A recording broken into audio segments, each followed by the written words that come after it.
All right, guys, back for another episode. Trump, the art of the deal, elements of the deal, know your market. In this section, Trump is going to talk about the importance of knowing your market, knowing who you're addressing yourself to, knowing who your clientele is. So he's going to give praise to in- influential people like Steven Spielberg, Lee Iacocca, Woody Allen, and Sylvester Stallone. He's saying some people criticize Stallone, but you've got to give him credit. I mean, here's a man who is just 41 years old at the time, and he's already created two of the all-time great characters, Rocky and Rambo. To me, he's a diamond in the rough type, a genius purely by instinct. He knows that what the public wants, and he delivers it. Trump adds, I like to think I have that instinct. That's why I don't hire a lot of number crunchers. I don't trust fancy marketing surveys. I do my own surveys and draw my own conclusions.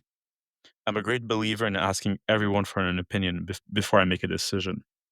It's a natural reflex. If I'm thinking of buying a piece of property, I'll ask the people who live nearby about the area, what they think of the schools and the crime and the shops. When I'm in another city and I take a cab, I'll always make it a point to ask the cab driver questions. I ask and I ask and I ask until I begin to get a gut feeling about something. And that's when I make a decision. Here, Trump basically is saying that he gets firsthand experience, firsthand knowledge, firsthand feel before he comes to a conclusion. He doesn't rely on third party. He'll make comments soon about consultants. But this is similar to what Peter Lynch says in his advice on stock picking.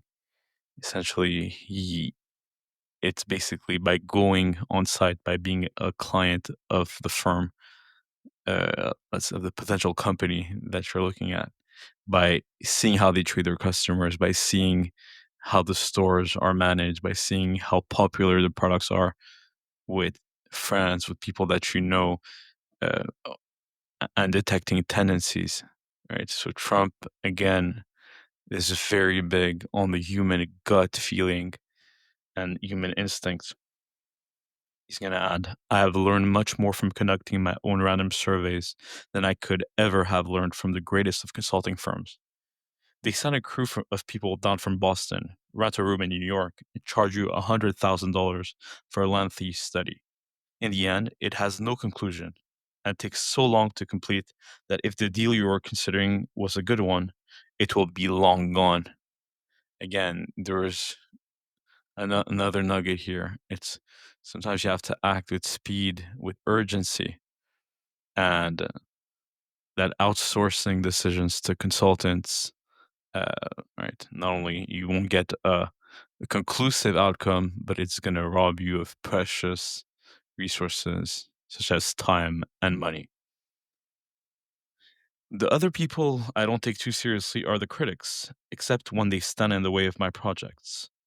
In my opinion, they mostly write to impress each other, and they're just as swayed by fashions as anyone else. All right, so here Trump is making a comment on architectural critics in regards to his buildings at the time, but sure he means it's just as well for critics you could find at other publications such as the New York Times or elsewhere. Basically, he's making the astute observation that most journalists, most critics are really talking to amongst themselves. They want to impress each other with their article or their hit piece.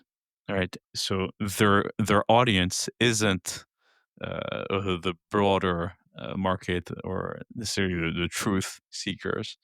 It's among themselves, and we see this group think very much at the mainstream media stations across across the U.S. Right? No need to go further in details. I think all the listeners will have their own opinion on how that it has been verified of late. Trump then adds, What very few of them have is any feeling for what the public wants, which is why if these critics ever tried to become developers, they'd be terrible failures.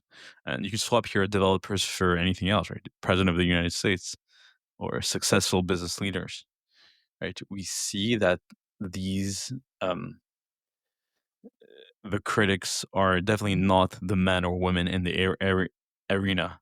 They are basically being pessimistic and critical and want to sound smart among themselves, right? For other critics, but not, and it has no correlation sometimes with reality or with wanting an optimal outcome. So then Trump goes on. The funny thing about Trump Tower, all right, that he was getting a lot of bad reviews at the time, is that we ended up getting great architectural reviews. The critics didn't want to review it well because it stood for a lot of things they didn't like at the time. But in the end, it was such a gorgeous building that they had no choice but to say so. I always follow my own instincts, but I'm not going to kid you. It's also nice to get good reviews. Moral here is to know your market, knowing your market by being on the ground, being in the field, talking to voters, talking to customers, talking to potential customers, knowing what people are interested in. Here, he makes a reference to the archetype of the customer he envisioned in the Trump Tower, like a millionaire Italian riding a red Ferrari, people who want like more of a jet set life. This is the people that he was gunning for as potential clients in his Trump Tower. He wasn't trying to impress the New York Times architectural critic. He's trying to impress the wealthy multimillionaire looking for a chic cosmopolitan apartment in Manhattan, and the lifestyle proposed through the Trump Tower. So knowing your market is very important. Uh, the way you achieve that knowledge often comes through experience and listening to your gut again. But he does concede at the end that it's nice to get good reviews, right? You want eventually for the mainstream to accept you, but sometimes the mainstream will come to its senses, right? Uh, Trump has to do a lot of really good things to get some recognition from the media. It takes time.